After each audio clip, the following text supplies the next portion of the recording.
مفتی وسیم دہلوی کے بیانات کے لیے مفتی صاحب کے official channel MWA Islamic channel کو سبسکرائب کریں۔ قال رسول اللہ صلی اللہ علیہ وسلم افضل الصیام بعد رمضان شہر اللہ المحرم۔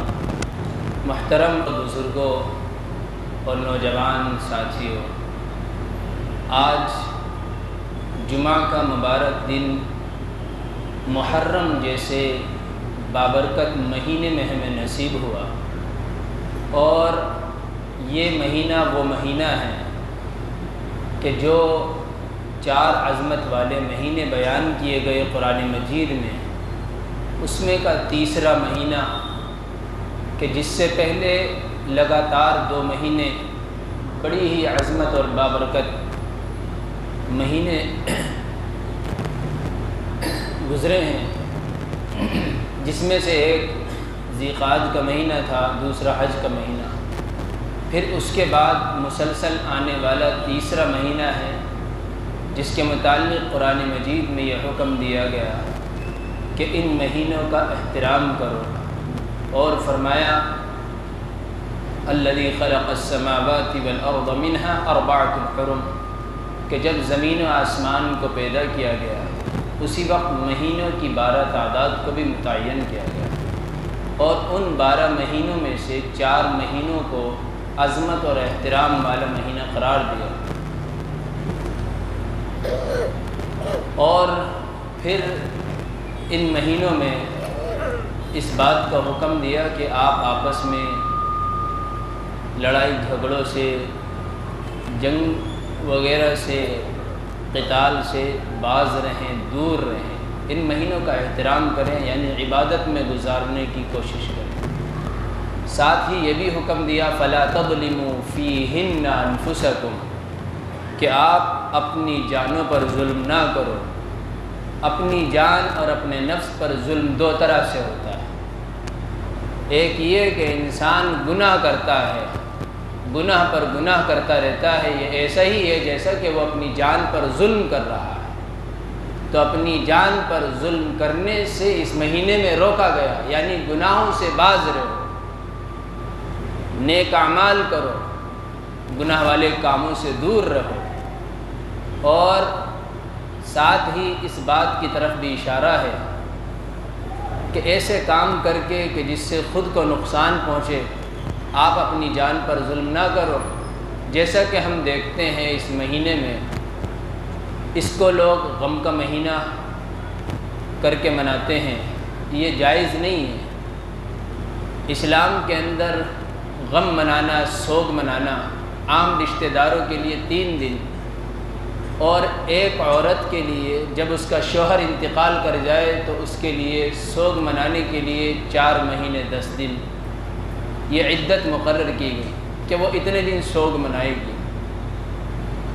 لیکن اس کے علاوہ اس مہینے کو منحوس سمجھنا، نعوذ باللہ، اس مہینے کو اپنے لیے غم کا مہینہ سمجھنا، اس مہینے میں نکاح، بیاہ، دیگر تقریبات کرنے سے دور رہنا، یہ صرف اور صرف اپنے نفس کا دھوکہ ہے۔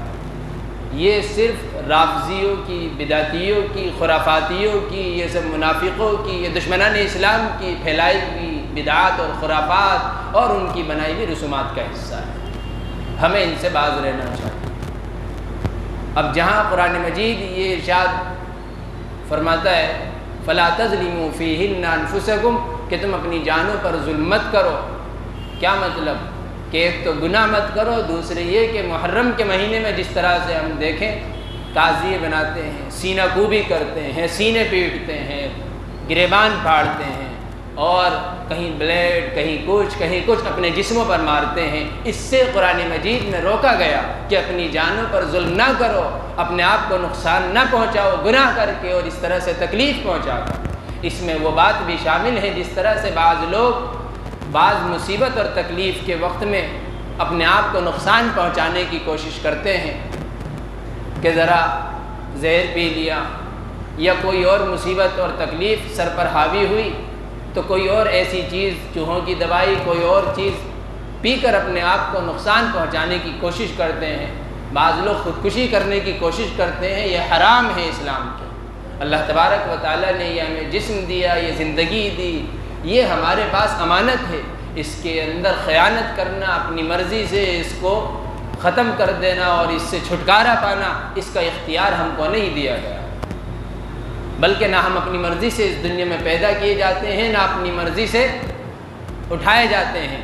تو جب نہ اپنی مرضی سے پیدا ہوئے ہیں تو اپنی مرضی سے اٹھائے کیسے جا سکتے ہیں؟ اپنی مرضی سے ہم اس زندگی کو کیسے ختم کر سکتے ہیں؟ ساتھ ہی اس کے اندر تیسری بات یہ بھی ذہن میں رکھنی چاہیے کہ جب ہم نہ اپنی مرضی سے پیدا کیے گئے، نہ اپنی مرضی سے مرتے ہیں، تو پھر اپنی مرضی سے زندگی جینے کا حق کس نے دیا؟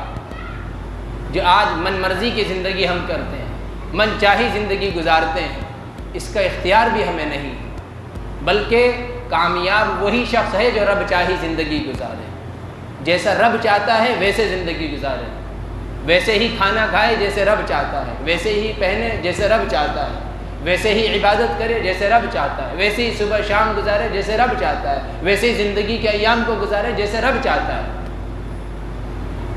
تو یہ زندگی ہمیں خود سے اس کو ختم کرنے کا حق حاصل نہیں ہے، اس کو نقصان پہنچانے کا حق نہیں ہے، اس کو کسی بھی طرح سے تکلیف میں ڈالنے کا اس جسم کو ہمیں اختیار نہیں ہے۔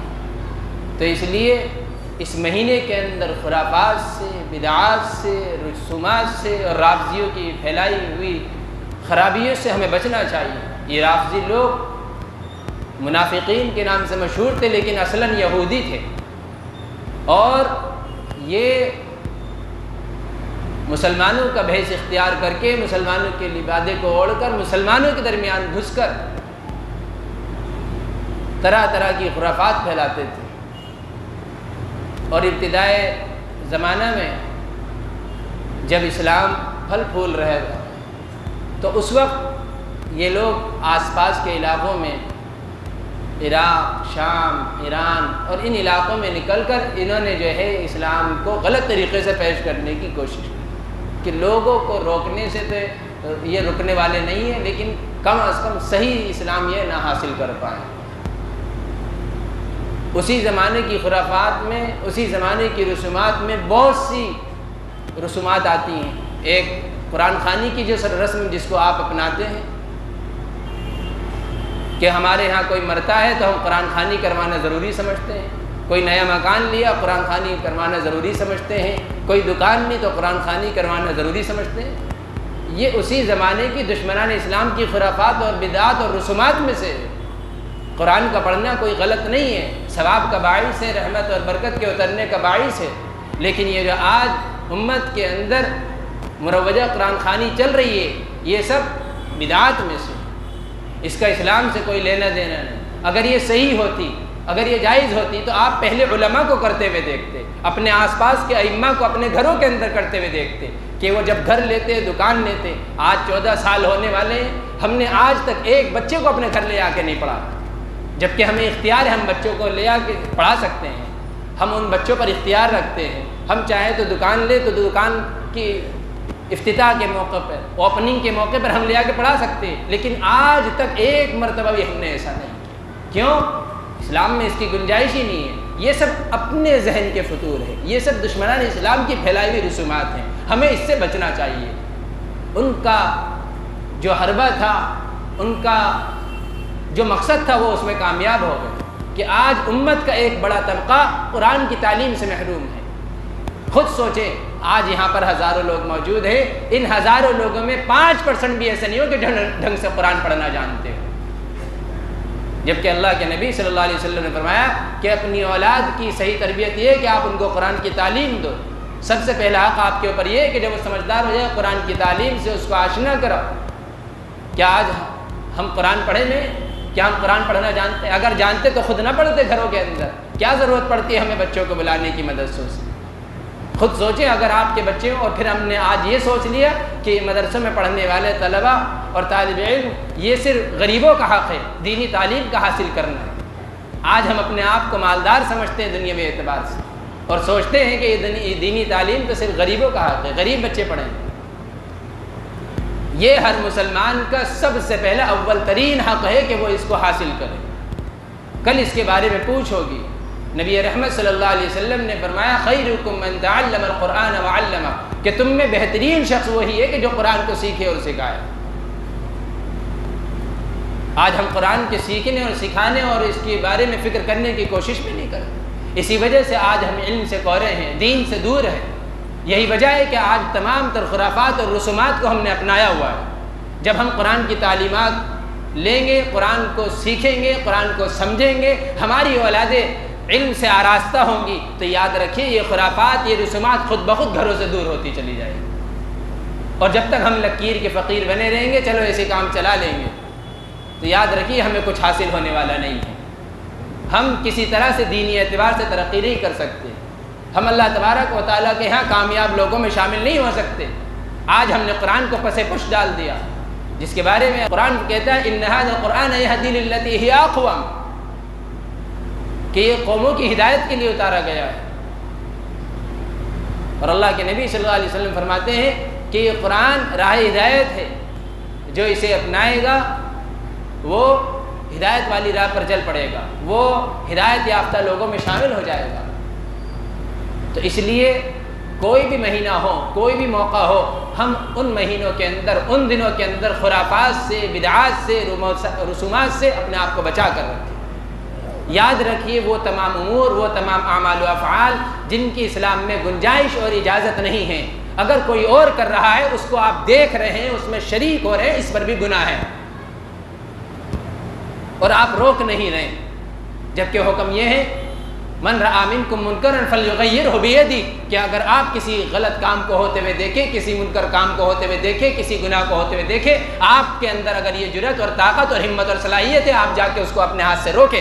یہ ہمارے اوپر حق ہے، یہ ہمارے اوپر ذمہ داری ہے، یہ ہمارے اوپر فرض ہے کہ اگر کچھ غلط ہو رہا ہے تو ہم اس کو روکیں. فَإِن لَّمْ يَسْتَطِعْ فَبِلِسَانِهِ، نبی نے فرمایا کہ اگر تم ایسا نہیں کر سکتے، اتنی جرأت اور ہمت اور صلاحیت اور اتنی ایمانی قوت تمہارے اندر موجود نہیں ہے کہ تم اس کو اپنے ہاتھ سے جا کر روک سکو، تو کم از کم اپنی زبان سے اس کو منع کرو کہ بھئی یہ غلط ہے، اس کو مت کرو.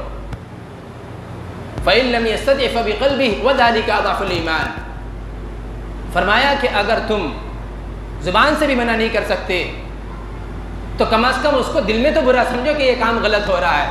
اور دل میں برا سمجھنے کی علامت اور نشانی یہ کہ آپ اس میں شریک نہ ہو، آپ اس کو دیکھیں نہ، آپ اپنے بچوں کو بھی اس سے روکیں.